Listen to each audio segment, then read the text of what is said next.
लीजिए सुनते हैं मुंशी प्रेमचंद्र की प्रसिद्ध उपन्यास गबन भाग 34।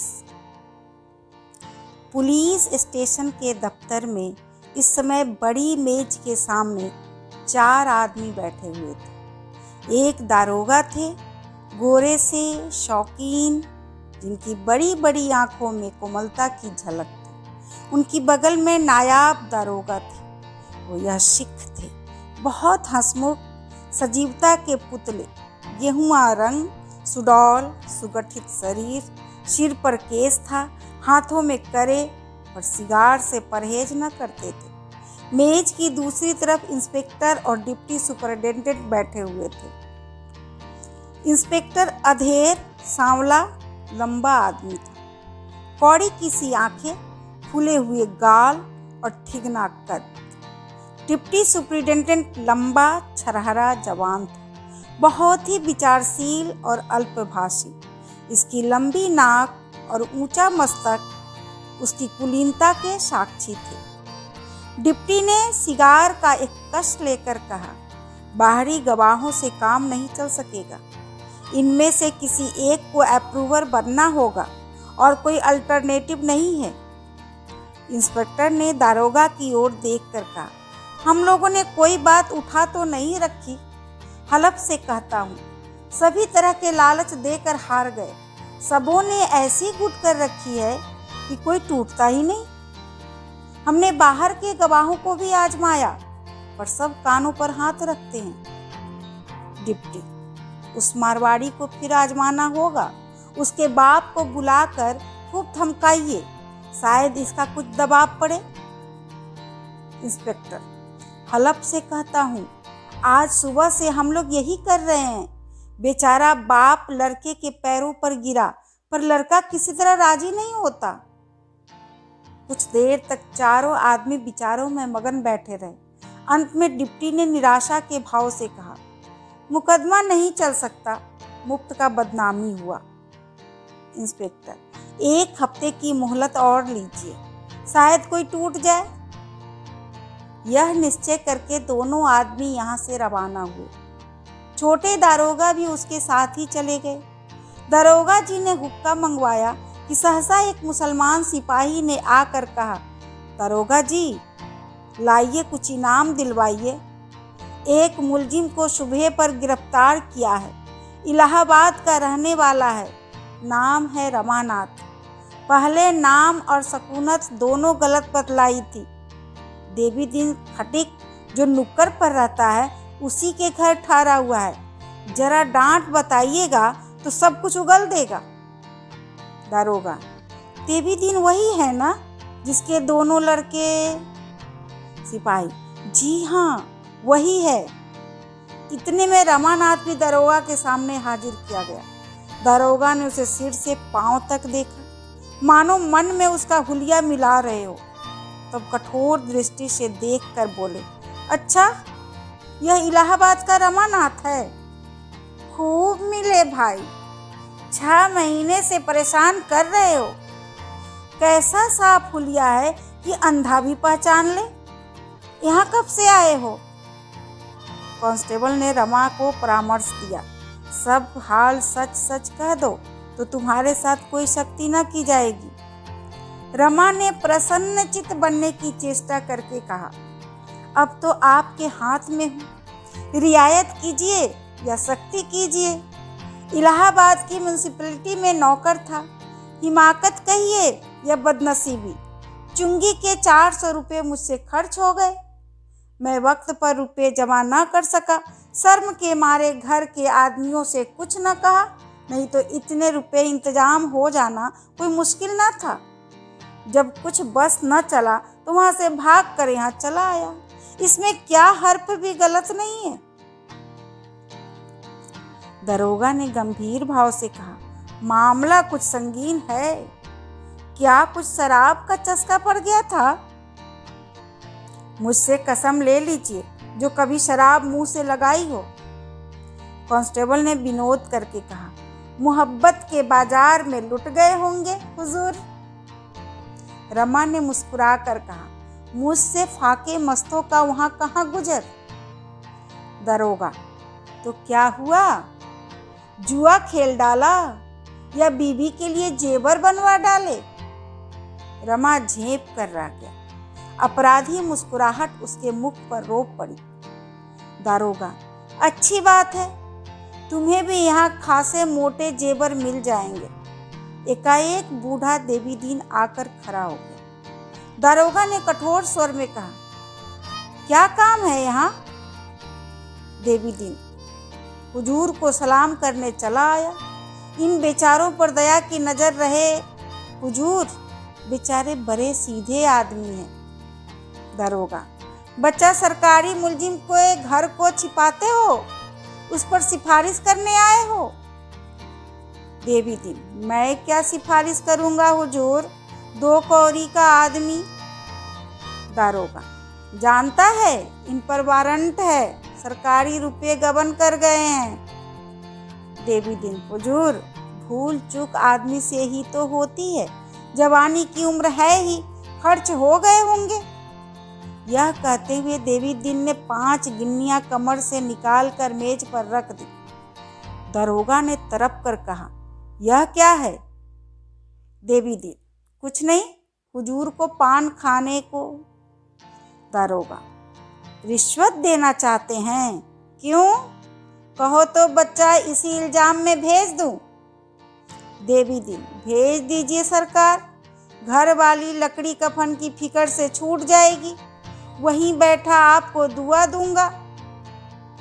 दारोगा, अब इन्हें छुड़ाना है तो 50 गिन्नियां लाकर सामने रखो, जानते हो इनकी गिरफ्तारी पर 500 रुपये का इनाम है।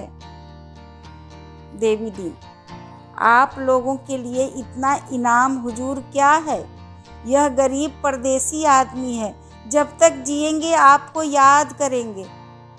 दारोगा, बकबक मत कर, यहाँ धर्म कमाने नहीं आया हूँ। देवीदीन, बहुत तंग हूँ हुजूर, दुकानदारी तो नाम की है। कांस्टेबल, बुढ़िया से मांग जाके। देवीदीन, कमाने वाला तो मैं ही हूँ हुजूर, लड़कों का हाल जानते ही हो, तन पेट काट कर कुछ रुपए जमा कर रखे थे, सो अभी 7 धाम किए चला आता हूँ, बहुत तंग हो गया हूँ। दारोगा, तो अपनी गिन्नियां उठा ले, इसे बाहर निकाल दो जी। देवीदीन, आपका हुक्म है तो लीजिए, जाता हूँ, धक्के क्यों दिलवाइएगा। दारोगा कांस्टेबल से, इन्हें हिरासत में रखो, मुंशी से कहो इनका बयान लिख ले। देवीदीन के होंठ आवेश से कांप रहे थे। उसके चेहरे पर इतनी व्यग्रता रमा ने कभी नहीं देखी, जैसे कोई चिड़िया अपने घोंसले में कौवे को घुसते देखकर विहल हो गई हो। वह 1 मिनट तक थाने के द्वार पर खड़ा रहा, फिर पीछे फिरा और एक सिपाही से कुछ कहा, तब लपका हुआ सड़क पर चला गया, मगर एक ही पल में फिर लौटा और दारोगा से बोला, हुजूर 2 घंटे की मोहलत ना दीजिएगा। रमा अभी वहीं खड़ा था, उसकी यह ममता देखकर रो पड़ा। बोला, दादा अब तुम हैरान ना हो, मेरे भाग्य में जो कुछ लिखा है वह होने दो, मेरे भी यहाँ होते तो इससे ज्यादा और क्या करते, मैं मरते दम तक तुम्हारा उपकार। देवीदीन ने आंखें पोंछते हुए कहा, कैसी बातें कर रहे हो भैया, जब रुपये पर आई तो देवीदीन पीछे हटने वाला आदमी नहीं है। इतने रुपये तो एक एक दिन जुए में हार जीत गया हूँ, अभी घर बेच दूं तो 10,000 की मालियत है, क्या सिर पर लाद कर ले जाऊंगा। दारोगा जी, अभी भैया को हिरासत में ना भेजो, मैं रुपये की फिक्र करके थोड़ी देर में आता हूँ। देवीदीन चला गया तो दारोगा जी ने सहृदयता से भरे स्वर में कहा, है तो खुर्राट मगर बड़ा नेक, तुमने इसे कौन सी बूटी सुंघा दी। रमा ने कहा, गरीबों पर सभी को रहम आता है। दारोगा ने मुस्कुरा कर कहा, पुलिस को छोड़कर इतना और कहिए, मुझे तो यकीन नहीं कि 50 गिन्नियाँ लावे। रमानाथ, अगर लाए भी तो उससे इतना बड़ा तावान नहीं दिलाना चाहता। आप मुझे शौक से हिरासत में ले लें। दारोगा, मुझे 500 के बदले 600 मिल रहे हैं, क्यों छोड़ूं? तुम्हारी गिरफ्तारी का इनाम मेरे किसी दूसरे भाई को मिल जाए तो क्या बुराई है? रमानाथ, जब मुझे चक्की पीसनी है तो जितनी जल्द पीस लूं उतना ही अच्छा। मैंने समझा था मैं पुलिस की नज़रों से बचकर रह सकता हूं। अब मालूम हुआ कि वह बेकली और आठों पहर पकड़ लिए जाने का खौफ जेल से कम जानलेवा नहीं। दारोगा जी को एकाएक जैसे कोई भूली हुई बात याद आ गई। मेज के दराज से एक मिसल निकाली, उसके पन्ने इधर उधर पलटे, तब नम्रता से बोले, अगर मैं कोई ऐसी तरकीब बतलाऊं कि देवी दीन के रुपये भी बच जाए और तुम्हारे ऊपर हर्फ न आए तो कैसा? रमा ने अविश्वास के भाव से कहा, ऐसी कोई तरकीब है? मुझे तो आशा नहीं। दारोगा, अभी साईं के 100 खेल हैं, इसका इंतजाम मैं कर सकता हूँ। आपको महज एक मुकदमे में शहादत देनी पड़ेगी। रमानाथ, झूठी शहादत होगी? दारोगा, नहीं, बिल्कुल सच्ची। बस समझ लो कि आदमी बन जाओगे। म्युनिसिपैलिटी के पंजे से तो छूट जाओगे, शायद सरकार परवरिश भी करे। यूं अगर चालान हो गया तो 5 साल से कम की सज़ा न होगी। मान लो इस वक्त देवी तुम्हें बचा भी ले तो बकरे की माँ कब तक खैर मनाएगी? जिंदगी खराब हो जाएगी। तुम अपना नफ़ा नुकसान खुद समझ लो, मैं ज़बरदस्ती नहीं करता। दारोगा जी ने डकैती का वृत्तांत कह सुनाया। रमा ऐसे कई मुकदमे समाचार पत्रों में पढ़ चुका था। संशय के भाव से बोला, तो मुझे मुखबिर बनना पड़ेगा और यह कहना पड़ेगा कि मैं इन डकैतियों में शरीक था। यह तो झूठी शहादत हुई। दारोगा, मुआमला बिल्कुल सच्चा है। आप बेगुनाहों को न फंसाएंगे, वही लोग जेल जाएंगे जिन्हें जाना चाहिए। फिर झूठ कहाँ रहा? डाकुओं के डर से यहाँ के लोग शहादत देने पर राजी नहीं होते, बस और कोई बात नहीं। यह मैं मानता हूँ कि आपको कुछ झूठ बोलना पड़ेगा, लेकिन आपकी ज़िंदगी बनी जा सक रही है, जिसके लिहाज से तो जितना झूठ कोई चीज़ नहीं। खूब सोच लीजिए, शाम तक जवाब दीजिएगा। रमा के मन में बात बैठ गई। अगर एक बार झूठ बोलकर वह अपने पिछले कर्मों का प्रायश्चित कर सके और भविष्य भी सुधार ले तो पूछना ही क्या, जेल से तो बच जाएगा। इसमें बहुत आगा पीछा की जरूरत ही न थी। हाँ, इसका निश्चय हो जाना चाहिए कि उस पर फिर म्युनिसिपैलिटी अभियोग न चलाएगी और उसे कोई जगह अच्छी मिल जाएगी। वह जानता था पुलिस की गरज है और वह मेरी कोई वाजिब शर्त अस्वीकार न करेगी। इस तरह बोला मानो उसकी आत्मा धर्म और अधर्म के संकट में पड़ी हुई है।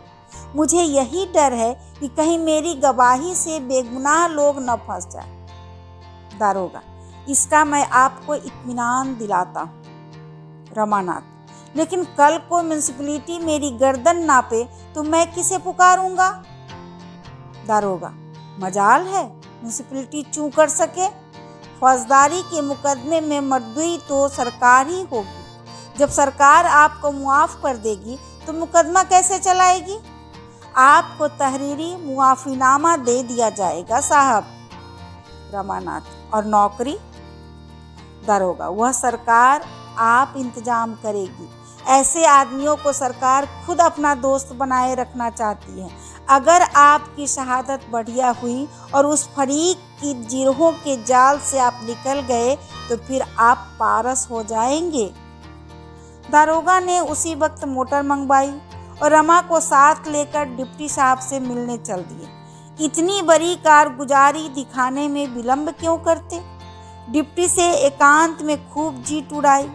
इस आदमी का यूं पता लगाया, इसकी सूरत देखते ही भांप गया कि मफरूर है। बस गिरफ्तार ही तो कर लिया।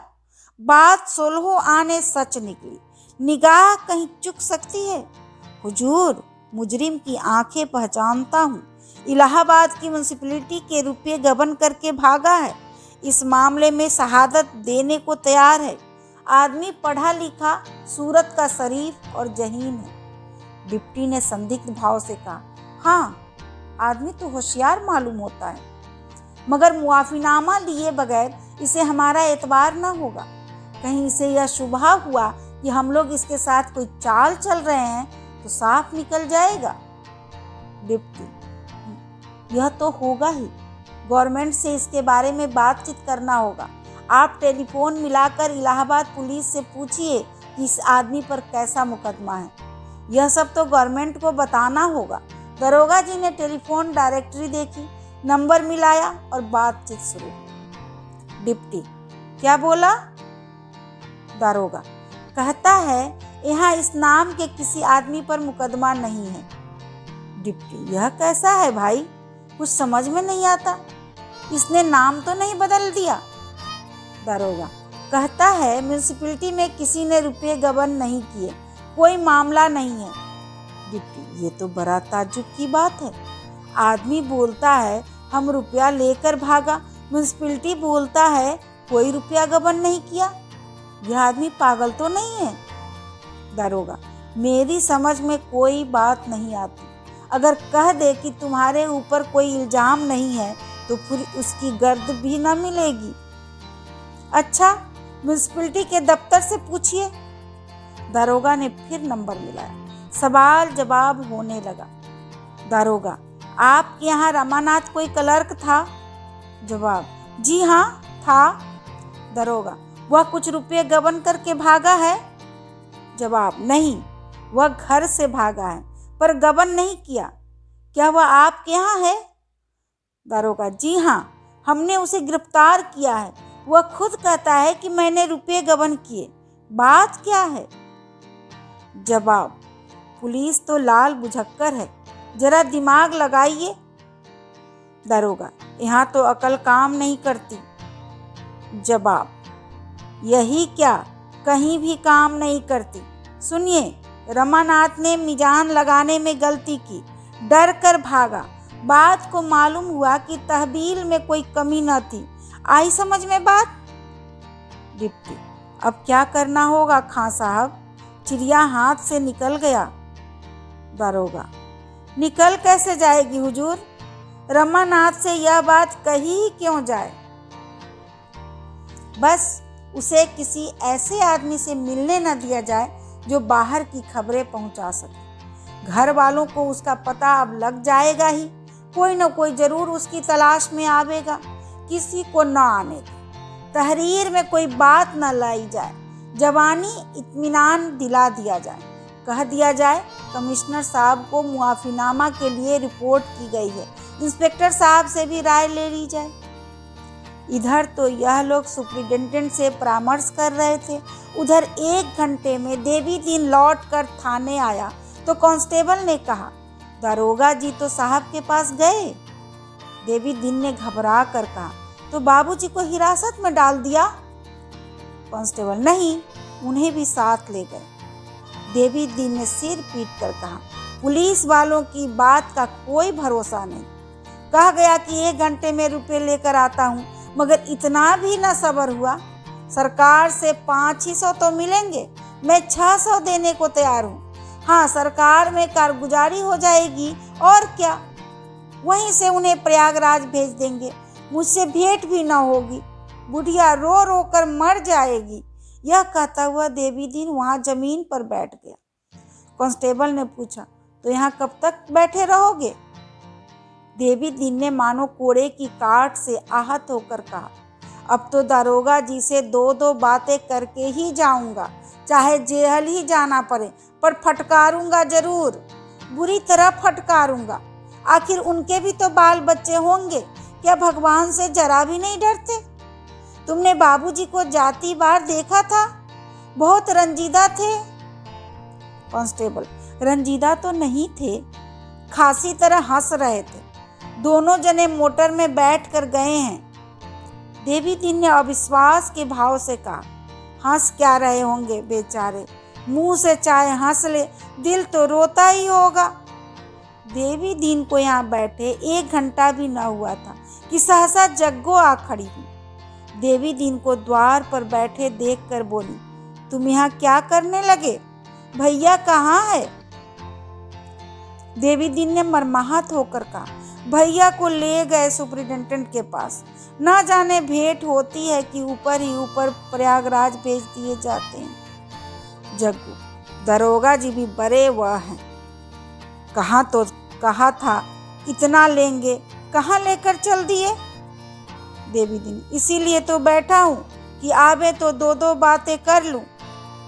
जग्गू, हाँ, फटकारना जरूर। जो अपनी बात का नहीं वो अपने बाप का क्या होगा? मैं तो खरी कहूँगी, मेरे क्या कर लेंगे? देवी दीन, दुकान पर कौन है? जग्गू, बंद कर आई हूँ, अभी बेचारे ने कुछ खाया भी नहीं, सवेरे से वैसे ही है, चूल्हे में जाए वह तमाशा। उसी के टिकट लेने तो जाते थे, न घर से निकलते तो काहे को यह बला सिर पड़ती। देवी दीन, जो उधर ही से पराग भेज दिया तो? जग्गू, तो चिट्ठी तो आवेगी ही, चल कर वहीं देख आवेंगे। देवी दीन, आंखों में आंसू भरकर, सजा हो जाएगी। जग्गू, रुपया जमा कर देंगे तब काहे को होगी, सरकार अपने रुपए ही तो लेगी। देवी दीन, नहीं पगली, ऐसा नहीं होता। चोर माल लौटा दे तो वह चोर थोड़े ही दिया जाएगा। जग्गू ने परिस्थिति की कठोरता अनुभव करके कहा, दरोगा जी, वह अभी बात भी पूरी न करने पाई थी कि दरोगा जी की मोटर सामने आ पहुंची। इंस्पेक्टर साहब भी थे। रमा इन दोनों को देखते ही मोटर से उतर कर आया और प्रसन्न मुख से बोला, तुम यहाँ देर से बैठे हो क्या दादा? आओ कमरे में चलो। अम्मा, तुम कब आई? दरोगा जी ने विनोद करके कहा, कहो चौधरी, लाए रुपये? देवी दीन, जब कह गया कि मैं थोड़ी देर में आता हूँ तो आपको मेरी राह देख लेनी चाहिए थी, इसलिए अपने रुपये लीजिए। दरोगा, खोद कर निकाले होंगे। देवी दीन, आपके अकबाल से 1500 अभी ऊपर ही निकल सकते हैं, जमीन खोदने की जरूरत नहीं पड़ी। चलो भैया, बुढ़िया कब से खड़ी है, मैं रुपये चुका कर आता हूँ। यह तो इंस्पेक्टर साहब थे ना, पहले इसी थाने में थे। दरोगा, तो भाई अपने रुपये ले जाकर उसी हांडी में रख दो। अफसरों की सलाह हुई है कि इन्हें छोड़ना ना चाहिए, मेरे बस की बात नहीं है। इंस्पेक्टर साहब तो पहले ही दफ्तर में चले गए थे। ये तीनों आदमी बातें करते उसके बगल वाले कमरे में गए। देवी दीन ने दरोगा की बात सुनी तो भौएं तिरछी हो गई। बोला, दरोगा जी, मर्दों की एक बात होती है, मैं तो यही जानता हूँ, मैं रुपये आपके हुक्म से लाया हूँ, आपको अपना कॉल पूरा करना पड़ेगा, कह के मुकर जाना नीचों का काम है। इतने कठोर शब्द सुनकर दरोगा जी को भन्ना जाना चाहिए था, पर उन्होंने जरा भी बुरा न माना। हंसते हुए बोले, भाई अब चाहे नीच कहो चाहे दगाबाज कहो, पर हम इन्हें छोड़ नहीं सकते। ऐसे शिकार रोज नहीं मिलते। कॉल के पीछे अपनी तरक्की नहीं छोड़ सकता। दरोगा के हंसने पर देवी दीन और भी तेज हुआ। तो आपने कहा किस मुंह से था? दरोगा, कहा था इसी मुंह से था, लेकिन मुंह हमेशा एक सा तो नहीं रहता।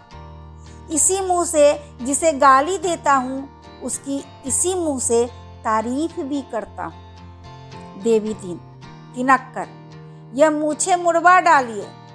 दरोगा, मुझे बड़ी खुशी से मंजूर है, नियत तो मेरी पहले ही थी, पर शर्म के मारे न मुड़वाता था, अब तुमने दिल मजबूत कर दिया। देवी दीन, हंसिए मत दरोगा जी, आप हंसते हैं और मेरा खून जला जाता है। मुझे चाहे जेहल ही क्यों ना हो जाए, लेकिन मैं कप्तान साहब से जरूर कह दूंगा। हूँ तो टके का आदमी, पर आपके अकबाल से बड़े अफसरों तक पहुंचा हूँ। दरोगा, अरे यार, तो क्या सचमुच कप्तान साहब से मेरी शिकायत कर दोगे? देवी ने समझा कि धमकी कारगर हुई, अकड़ कर बोला, आप जब किसी की नहीं सुनते, बात कहकर मुकर जाते हैं, तो दूसरे भी अपने ही से करेंगे ही। मेम साहब तो रोज ही दुकान पर आती हैं। दरोगा, कौन? देवी। अगर तुमने साहब या मेम साहब से मेरी कुछ शिकायत की तो कसम खाकर कहता हूँ कि घर खुदवा कर फेंक दूंगा। देवी दिन, जिस दिन मेरा घर खुदेगा उस दिन यह पगड़ी और चपरास भी न रहेगी हुजूर। दरोगा, अच्छा, तो मारो हाथ पर हाथ, हमारी तुम्हारी दो दो चोटें हो जाए, यही सही। देवी दिन, पछताओगे सरकार, कह देता हूँ, पछताओगे। रमा अब जब्त न कर सका। अब तक वह देवी दीन के बिगड़ने का तमाशा देखने के लिए भीगी बिल्ली बना खड़ा था। कहकहा मार कर बोला, दादा, दरोगा जी तुम्हें चिढ़ा रहे हैं। हम लोगों में ऐसी सलाह हो गई है कि मैं बिना कुछ लिए दिए ही छूट जाऊंगा, ऊपर से नौकरी भी मिल जाएगी। साहब ने पक्का वादा किया है, मुझे अब यहीं रहना होगा। देवी दीन ने रास्ता भटके हुए आदमी की भांति कहा, कैसी बात है भैया, क्या कहते हो? क्या पुलिस वालों के चकमे में आ गए? इसमें कोई न कोई चाल जरूर छिपी होगी। रमा ने इत्मीनान से कहा, और बात नहीं, एक मुकदमे में शहादत देनी पड़ेगी। देवी दीन ने संशय से सिर हिलाकर कहा, झूठा मुकदमा होगा। रमानाथ, नहीं दादा, बिल्कुल सच्चा मामला है, मैंने पहले ही पूछ लिया है। देवी दीन की शंका शांत न हुई। बोला, मैं इस बारे में और कुछ नहीं कह सकता भैया, जरा सोच समझ कर काम करना। अगर मेरे रुपयों को डरते हो तो यही समझ लो कि देवी दीन ने अगर रुपयों की परवाह की होती तो आज लखपति होता, लखपति। इन्हीं हाथों से 100-100 रुपये रोज कमाए और सब के सब उड़ा दिए हैं। किस मुकदमे में शहादत देनी है, कुछ मालूम हुआ? दरोगा जी ने रमा को जवाब देने का अवसर न देकर कहा, वही डकैतियों वाला मामला है जिसमें कोई गरीब आदमी की जान गई थी। इन डाकुओं ने सुबह भर में हंगामा मचा रखा था। उनके डर के मारे कोई आदमी गवाही देने पर राजी नहीं होता। देवी दीन ने उपेक्षा के भाव से कहा, अच्छा, तो यह मुखबिर बन गए, यह बात है। इसमें तो जो पुलिस सिखाएगी वही तुम्हें करना पड़ेगा। भैया, मैं छोटी समझ का आदमी हूँ, इन बातों का मर्म क्या जानूं, पर मुझसे मुखबिर बनने को कहा जाता तो मैं न बनता, चाहे कोई लाख रुपया देता। बाहर के आदमी को क्या मालूम कौन अपराधी है, कौन बेकसूर है। 2-4 अपराधियों के साथ 2-4 बेकसूर भी जरूर ही होंगे। दरोगा, हरगिज नहीं, जितने आदमी पकड़े गए हैं सब पक्के डाकू हैं। देवी दी, यह तो आप कहते हैं ना, हमें क्या मालूम। दरोगा, हम लोग बेगुनाहों को फंसाएंगे ही क्यों, यह तो सोचो। देवी दिन, यह सब भुगते बैठा हूँ दरोगा जी, इससे तो यही अच्छा है कि आप इनका चालान कर दे। 1-2 साल का जेल ही तो होगा। एक अधर्म के दंड से बचने के लिए बेगुनाहों का खून तो सिर पर न चढ़ेगा। रमा ने भीरुता से कहा, मैंने खूब सोच लिया है दादा, सब कागज देख लिए हैं, इसमें कोई बेगुनाह नहीं है। देवी दीन ने उदास होकर कहा, होगा भाई, जान भी तो प्यारी होती है। यह कहकर वह पीछे घूम पड़ा। अपने मनोभावों को इससे स्पष्ट रूप से वह प्रकट न कर सकता था। एकाएक उसे एक बात याद आ गई। मुड़कर बोला, तुम्हें कुछ रुपए देता जाऊं? रमा ने खिसिया कर कहा, क्या जरूरत है? दरोगा, आज से इन्हें यहीं रहना पड़ेगा। देवी दीन ने कर्कश स्वर में कहा, हाँ हुजूर, इतना जानता हूँ। इनकी दावत होगी, बंगला रहने को मिलेगा, नौकर मिलेंगे, मोटर मिलेगी, यह सब जानता हूँ। कोई बाहर का आदमी इनसे मिलने ना आवेगा, न यह अकेले आ जा सकेंगे, यह सब देख चुका हूँ। यह कहता हुआ देवी दीन तेजी से कदम उठाता हुआ चल दिया, मानो वहाँ उसका दम घुट रहा हो। दरोगा ने उसे पुकारा पर उसने फिर कर न देखा। उसके मुख पर पराभूत वेदना छाई हुई थी। जग्गो ने पूछा, भैया नहीं आ रहे हैं? देवी दीन ने सड़क की ओर ताकते हुए कहा, भैया अब नहीं आवेंगे। जब अपने ही अपने न हुए तो बेगानों तो बेगाने ही हैं। वह चला गया। बुढ़िया भी पीछे पीछे भुनभुनाती चली। अभी आप सुन रहे थे मुंशी प्रेमचंद्र की प्रसिद्ध उपन्यास गबन भाग 34। धन्यवाद।